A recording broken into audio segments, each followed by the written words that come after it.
noite, irmãos. Costume dar aula pela manhã, né? A gente é pego pelo hábito. Um pouco de paciência da parte dos irmãos também, porque dá para perceber que eu não estou 100%. Como a Tamires orou, muitas pessoas ficaram doentes e eu fiquei gripado essa semana. Mas, graças a Deus, ainda temos a oportunidade de estar aqui para compartilhar a palavra do nosso Deus.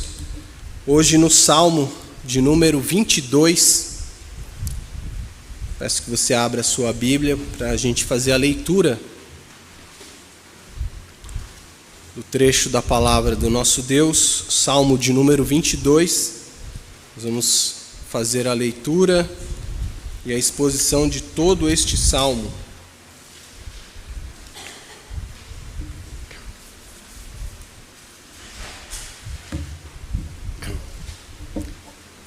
Diz assim a palavra do nosso Deus: ao mestre de canto, segundo a melodia corça da manhã, salmo de Davi. Deus meu, por que me desamparaste? Por que se acham longe de mim a salvação, as palavras de meu bramido? Deus meu, clamo de dia e não me respondes, também de noite, porém não tenho sossego. Contudo, tu és santo, entronizado entre os louvores de Israel. Nossos pais confiaram em ti, confiaram e os livraste. A ti clamaram e se livraram, confiaram em ti e não foram confundidos. Mas eu sou verme e não homem, opróbrio dos homens e desprezado do povo. Todos os que me veem zombam de mim, afrouxam os lábios e meneiam a cabeça.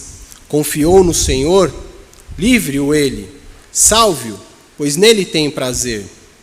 Contudo, tu és quem me fez nascer e me preservaste, estando eu ainda ao seio de minha mãe. A ti me entreguei desde o meu nascimento, desde o ventre da minha mãe, tu és meu Deus. Não te distancies de mim, porque a tribulação está próxima, e não há quem me acuda. Muitos touros me cercam, fortes touros de Baçã me rodeiam. Contra mim abrem a boca, como faz o leão, que despedaça e ruge. Derramei-me como água, e todos os meus ossos se desconjuntaram. Meu coração fez-se como cera, derreteu-se dentro de mim. Secou-se o meu vigor como um caco de barro, e a língua se me apega ao céu da boca. Assim me deitas no pó da morte.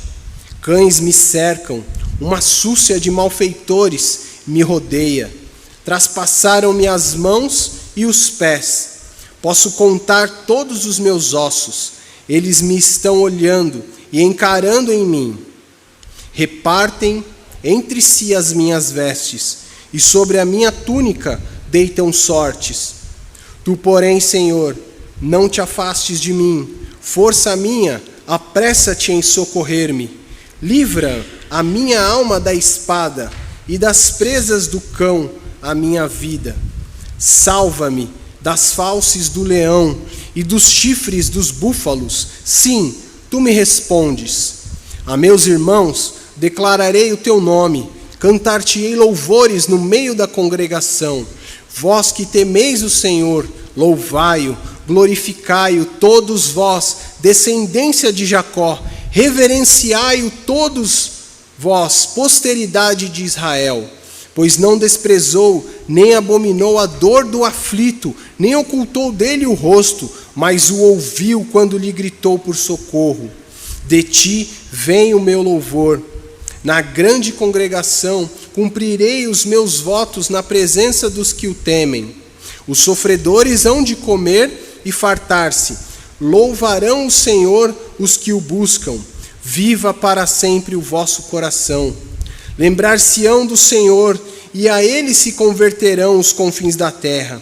Perante ele se prostrarão todas as famílias das nações, pois do Senhor é o reino, é Ele quem governa as nações. Todos os opulentos da terra hão de comer e adorar, e todos os que descem ao pó se prostrarão perante Ele, até aquele que não pode preservar a própria vida. A posteridade o servirá.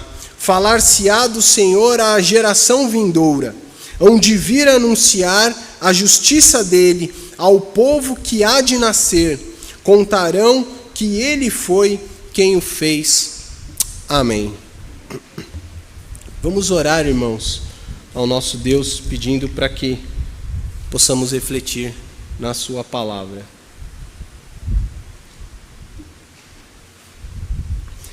Santo Deus, nós estamos diante da tua palavra.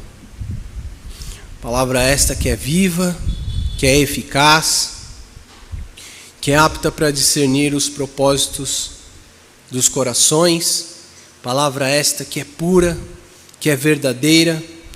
Palavra esta que nos revela o Cristo, encarnado, mas existente desde toda a eternidade. E agora, Senhor, nós precisamos da tua luz para enxergar as verdades da tua palavra. E precisamos do teu Espírito Santo, ó Deus, para ouvir e compreender aquilo que nós lemos, Pai. Abençoa-nos nesta hora, Senhor. É a nossa oração, em nome de Jesus. Amém. Irmãos, se você esteve atento à liturgia, você percebeu que o primeiro texto que nós lemos foi o texto da pregação do domingo passado. E agora nós estamos lendo um salmo, que também é um salmo que está sendo ensinado nas reuniões de sábado, de oração. Salmos que também são os estudos agora da classe da nossa escola dominical. Ou seja, nós estamos sempre variando dentro do mesmo tema. O Estênio Marços tem uma música que ele diz mais ou menos assim: pego a viola e canto a canção, é sempre o mesmo refrão, é o mesmo tema, é tudo que sei, canto a beleza do Rei. Então não importa para nós se nós vamos variar o mesmo tema, nós vamos sempre falar deste Rei maravilhoso. E hoje vamos falar deste Rei no Salmo 22. O título que eu dei para a nossa mensagem, não sei se ela apareceu aqui em algum momento, é O Rei que nos socorre na nossa angústia. Como nós temos visto, tanto nos sábados, quanto nas nossas escolas dominicais, nas aulas da escola dominical, os salmos, eles são janelas da alma. Os salmos, eles ajudam a gente a entender cada momento da nossa vida, entender como nós passamos por cada situação, mas como que nós devemos passar todos esses sentimentos diante do nosso Deus.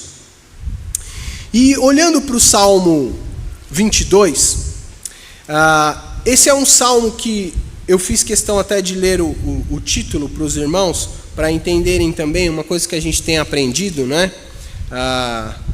O que está na sua Bíblia aí, o sofrimento e a vitória do Messias, não é um título original, é um título editorial, mas o que vem abaixo é um título das Escrituras mesmo, tá?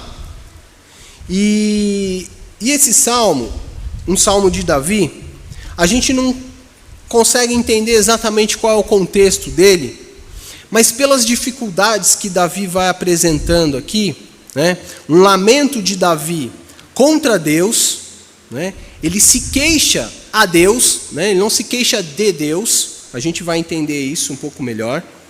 Ele se queixa de si mesmo, e ele se queixa de seus inimigos. Então olha a angústia que Davi está passando. Ele sente a ausência de Deus.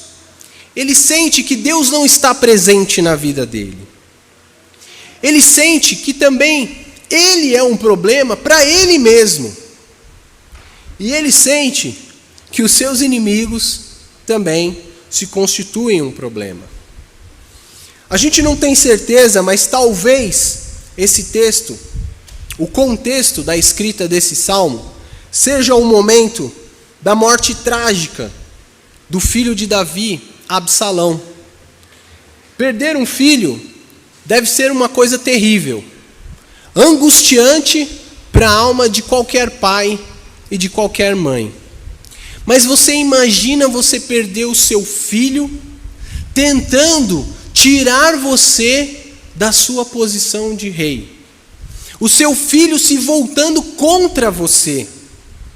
Essa é a angústia que Davi está passando.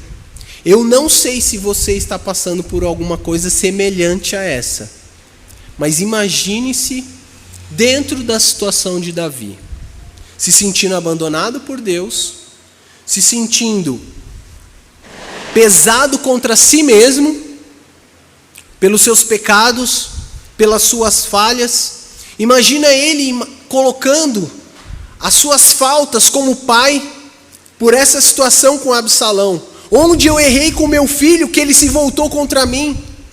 Como foi que eu não consegui ensinar as escrituras para ele a ponto dele se voltar contra mim? Então todo esse peso, toda essa angústia, provavelmente voltando contra Davi.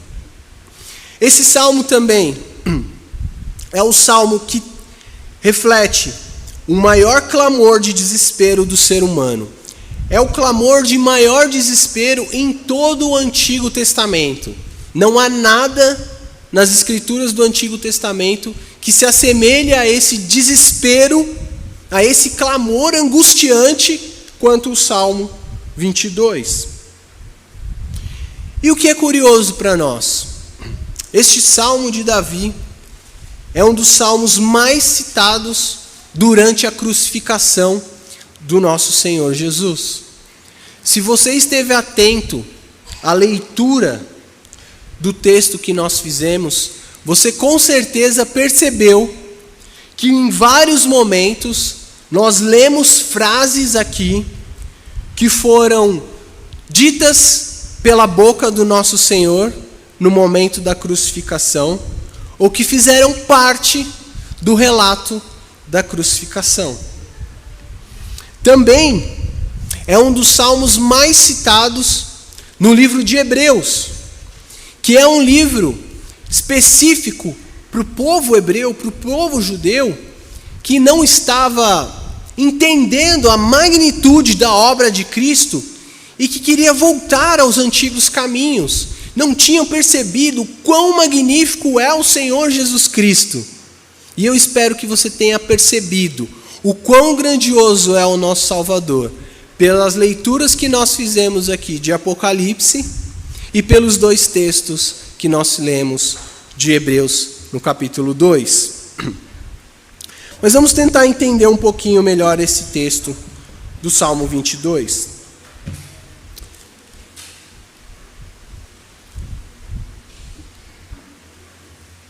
Existem 3 estruturas aqui no texto que eu quero chamar a atenção dos irmãos. A primeira é do verso 1 até o verso 11. Aqui nós temos algumas queixas. Davi vai se queixar muito, ele vai ser reclamão. Eu espero que você seja um reclamão também, mas um reclamão como Davi. Ele vai apresentar motivos para confiar em Deus. Então é nesse ponto que eu quero que você seja como Davi. Que você não seja simplesmente um reclamão. Que você não seja simplesmente alguém que se queixa diante de Deus. Mas que você perceba os motivos para você confiar em Deus. Nós vamos ver aqui também queixas que Davi faz contra Deus, mas também contra os seus compatriotas. Depois nós vamos ver Davi falando sobre mais motivos para confiar em Deus. E depois vamos ver no verso 11 um clamor que Davi faz. Depois, o reclamão Davi vai fazer mais queixas. Do verso 12 até o verso 21, ele vai fazer queixas contra os inimigos que estão distantes, contra os inimigos que estão perto, e depois ele vai fazer uma petição a Deus. Mas a gente não vai só reclamar. A gente não vai só se queixar e colocar a nossa angústia diante de Deus. Porque do verso 22 até o verso 31, nós vamos celebrar. Nós vamos ver um primeiro voto de louvor, um chamado de louvor, motivos para adorar, um segundo chamado de louvor, um louvor dos que buscam ao Senhor. Nós vamos continuar louvando a Deus, os ricos, os pobres, os de todas as nações e os das futuras gerações. Essa é a estrutura do Salmo para a gente aprender um pouquinho com o rei Davi. E que, como nós vimos, é um salmo com muitos textos presentes na boca do nosso Senhor Jesus Cristo. Isso mostra para nós, irmãos, que colocar o nosso lamento, a nossa angústia diante de Deus, não é algo pecaminoso. Nós devemos trazer as nossas queixas, as nossas angústias diante do nosso Senhor. Ele nos ouve, Ele pede para que façamos isso. Mas como nós vamos aprender nesse salmo, Ele não quer que nós sejamos pessoas que simplesmente reclamam, pessoas que simplesmente não estão satisfeitas, porque nós sabemos o que Deus fez com aqueles que murmuravam no deserto. Nós sabemos como eles ficaram de fora das bênçãos de Deus. Então, eu quero chamar a sua atenção primeiro, para a gente ver essa primeira parte, do verso 1 até o verso 11. Essa queixa que ele faz diante de Deus. Deus meu, por que me desamparaste? Por que se acham longe da minha salvação as palavras do meu bramido? Deus meu, clamo de dia e não me respondes, também de noite, porém não tenho sossego. Aqui nós vemos um distanciamento de Deus. Davi parece estar buscando a presença de Deus na sua angústia, mas ele não percebe que Deus está perto. Quantas vezes nós, na nossa angústia, não estamos vivendo essa mesma situação? A gente ora, a gente vem para a igreja, a gente lê a palavra, a gente busca aconselhamento, mas ainda parece que Deus está longe. Deus está distante. Mas, irmãos, primeira coisa que a gente tem que aprender aqui, Davi continua buscando ao Senhor. Ele coloca diante de Deus, o seu sentimento é de que Deus não está respondendo, mas ele continua em oração. Ele continua clamando, ele continua confiando em Deus. Por quê? Porque ele tem motivos para confiar em Deus. Dos versos 3 ao verso 5. Olha como ele começa com a palavra: contudo, apesar disso, tu és santo, entronizado entre os louvores de Israel. O Senhor reina. Apesar da angústia de Davi, apesar do seu sofrimento, o Senhor reina. Nossos pais confiaram em ti e os livraste. A ti clamaram e se livraram.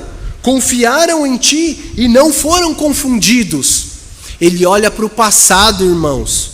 Olha como Deus já foi grande, como Deus já me abençoou no passado. Olha o que Deus já fez por mim. Olha o que Deus já fez pelos nossos pais, como Ele nos tirou do Egito, como que depois de 400 anos de escravidão, Deus nos tirou de lá. Ele pode ter em mente aqui tantas coisas que Deus fez por ele no passado. Irmão, quantas coisas Deus não fez na sua vida? Quantos milagres o Senhor não fez na sua vida? Quantas coisas que você não pode olhar para o passado e perceber o quanto Deus já fez na sua vida? Ele não fez nenhum milagre na minha vida. Ele não fez nenhuma cura na minha vida. Não? E o perdão dos seus pecados? E o que ele fez em Cristo, na cruz? Não foi o maior? Não foi a maior bênção que você poderia ter recebido? Mas Davi continua. Apresenta a sua queixa. Mais uma vez, verso 6 até o verso 8. Mas eu sou verme e não homem, opróbrio dos homens e desprezado do povo. Todos os que me veem zombam de mim, afrouxam os lábios e meneiam a cabeça. Confiou no Senhor? Livre-o ele, salve-o, pois nele tem prazer. Você imagina, irmãos, um rei sendo zombado pelo povo? O que esse rei deveria fazer? Não deveria exterminar todos? Acabar? Fulminá-los? Não é isso que Davi faz. Não é isso que o Senhor Jesus faz na cruz. Quando ele sendo crucificado, as pessoas olham para ele e a gente vê essas palavras que estavam na boca de um dos malfeitores. Confiou no Senhor? Livre-o. Se é o Messias, desce da cruz, tire-nos também dessa situação. Palavras que foram também da boca dos malfeitores. Mas Davi tem mais motivos para confiar em Deus. Verso 9 e 10. Contudo, tu és quem me fez nascer e me preservaste, estando eu ainda no seio da minha mãe. A ti me entreguei desde o meu nascimento, desde o ventre da minha mãe, tu és o meu Deus. Que sentença maravilhosa. Você acha que você é do Senhor quando você teve a sua experiência de conversão? Quando Ele te chamou, seja 5, 10 anos atrás, seja talvez há mais tempo? Não. Desde o ventre da sua mãe. Você nem tinha sido formado ainda, e o Senhor já tinha te escolhido. Jeremias diz que o chamado dele estava determinado desde o ventre da sua mãe. Desde a eternidade, melhor dizendo. Os propósitos de Deus se cumprem no tempo e no espaço, mas eles são eternos. Deus não faz as coisas de improviso. Tudo tem um propósito. E ele conclui essa primeira parte fazendo uma petição. Verso 11. Não te distancies de mim, porque a tribulação está próxima, e não há quem me acuda. Ele começou desesperado, angustiado, desamparado.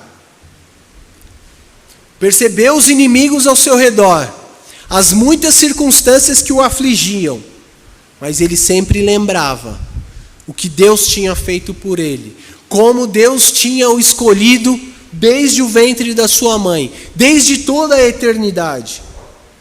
E isso é motivo para consolar o coração de Davi. Esse tem que ser um motivo para consolar o seu coração também, meu irmão. E agora ele pede: não te distancies de mim. A distância que eu estou sentindo do Senhor, não me permita sentir, Senhor. Eu não quero sentir mais isso. Eu quero sentir que o Senhor está próximo. Os meus sentimentos podem me enganar, mas eu quero que o Senhor corrija os meus sentimentos. Vamos para a segunda parte, verso 12. Verso 12 até o verso 15.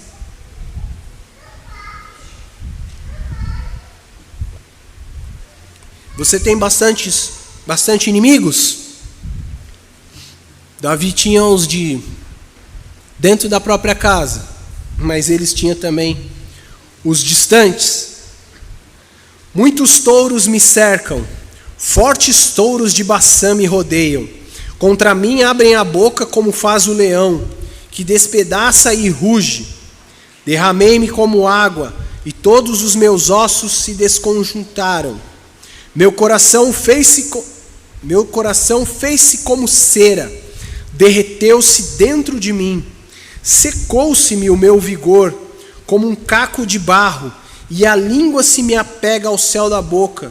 Assim me deitas no pó da morte. Você imagina você visualizar o seu inimigo como um touro, grande, forte, querendo te destruir? O seu inimigo distante, Baçã é uma terra distante de Israel. Você imagina um leão pronto para devorar você? Esse é o inimigo que está vindo contra Davi. Esses eram os inimigos que estavam contra o ministério do nosso Senhor Jesus Cristo. Inimigos de todas as partes. Os fariseus, os saduceus, os religiosos do seu tempo, os romanos, inimigos de longe, inimigos de perto, nem os da sua própria casa o aceitaram. Quantos inimigos você tem? Quantos inimigos você tem lutado? Muitos distantes? Tem inimigos perto? Vamos ver do verso 16 até o verso 18. Cães me cercam, uma súcia de malfeitores me rodeia. Traspassaram-me as mãos e os pés. Posso contar todos os meus ossos. Eles me estão olhando e encarando em mim. Repartem entre si as minhas vestes, e sobre a minha túnica deitam sortes.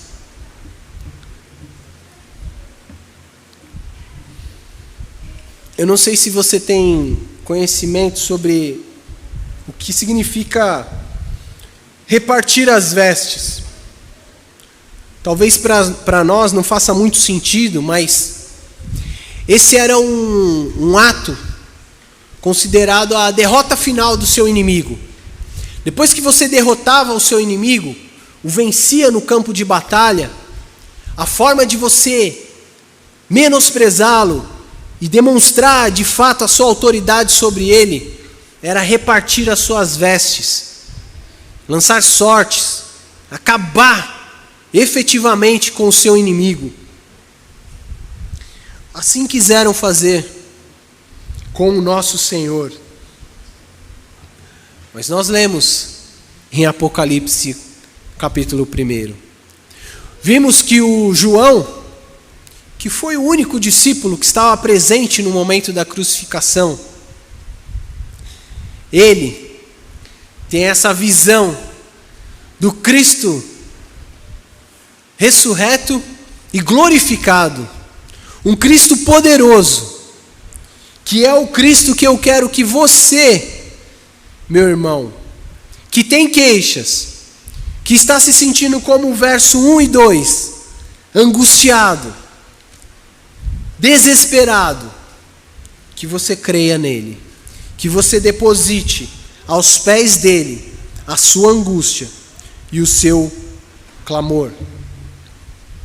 Versos 19 a 21, vamos ver a petição que Davi faz. Tu, porém, Senhor, não te afastes de mim, força minha, apressa-te em socorrer-me, livra a minha alma da espada e das presas do cão, a minha vida, salva-me das fauces do leão e dos chifres dos búfalos. Sim, tu me respondes.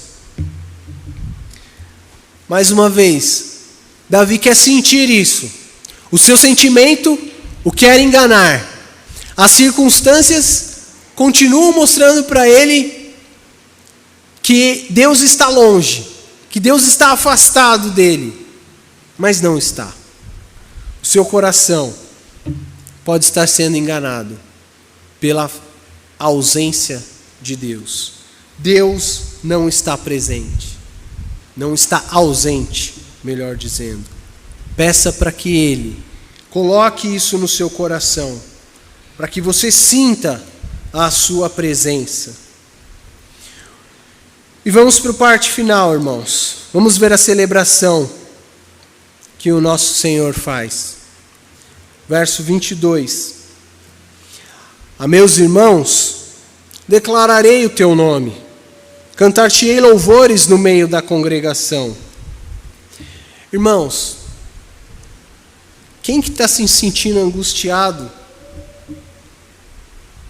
que tem prazer de vir no meio da congregação, declarar louvores ao nome de Deus, cantar as grandezas de Deus?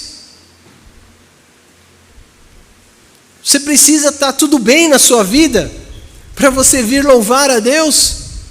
Você precisa estar passando pelas melhores condições de vida para vir louvar a Deus? Não deveria ser assim.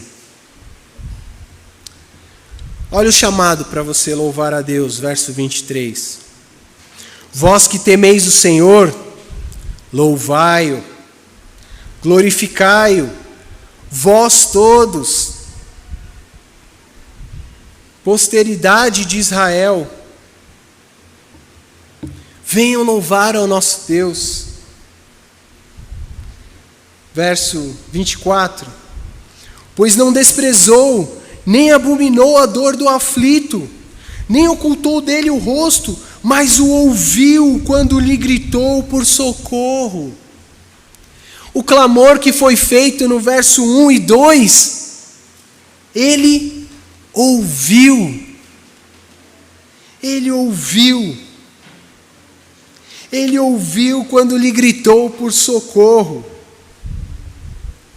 Verso 25. De ti vem o meu louvor, na grande congregação cumprirei os meus votos, na presença dos que o temem. Irmão, você não vai fazer isso sozinho, não. É no meio da congregação, é junto, não é na sua casa, não é eu vou fazer isso no meu cantinho, sozinho lá com Deus. Não. Junto com o povo de Deus. É junto que se louva a Deus. Verso 26. Os sofredores hão de comer e fartar-se. Os sofredores hão de comer e fartar-se.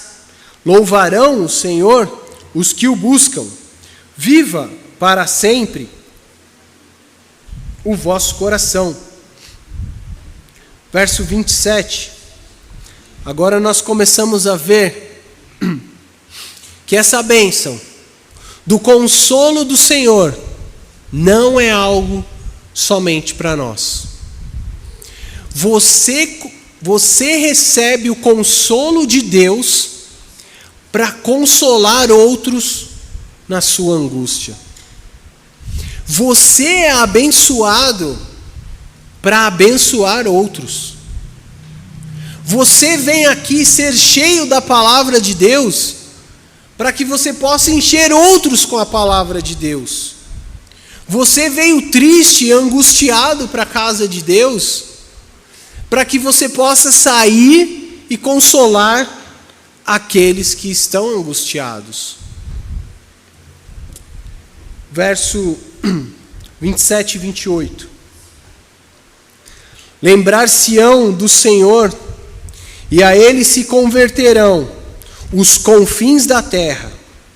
Perante Ele se prostrarão todas as famílias das nações, pois do Senhor é o reino, é Ele quem governa as nações.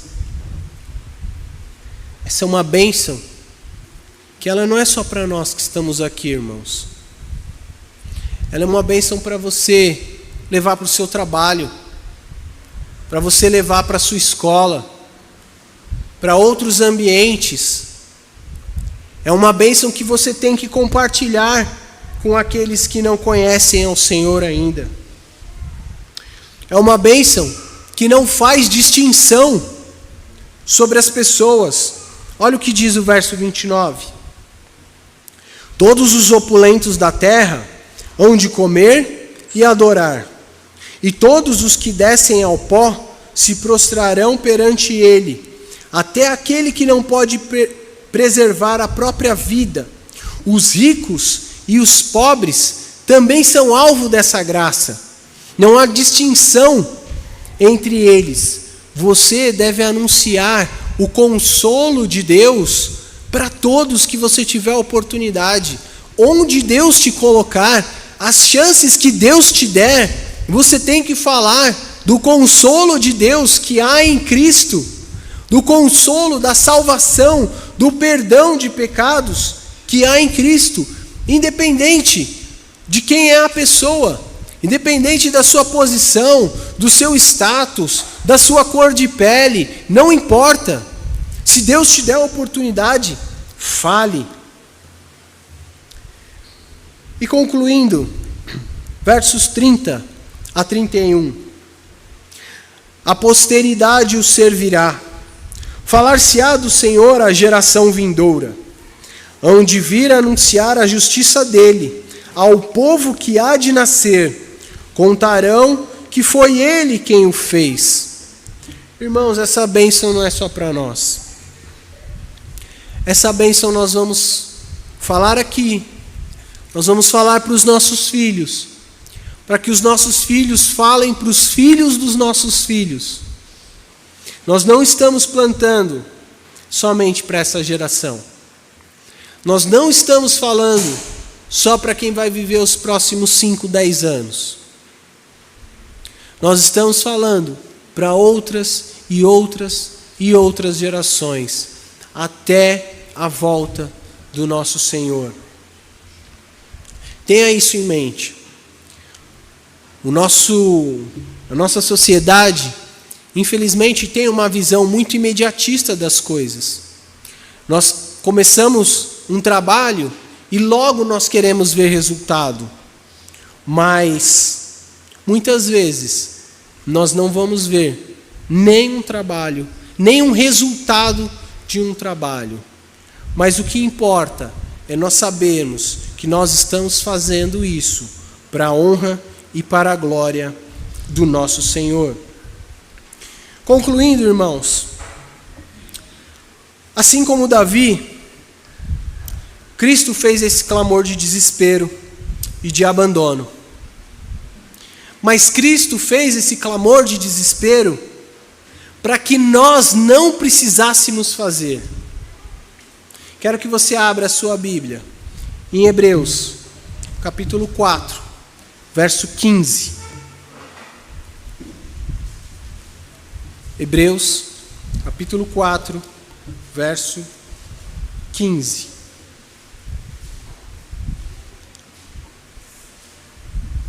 Olha o que diz a palavra do Senhor.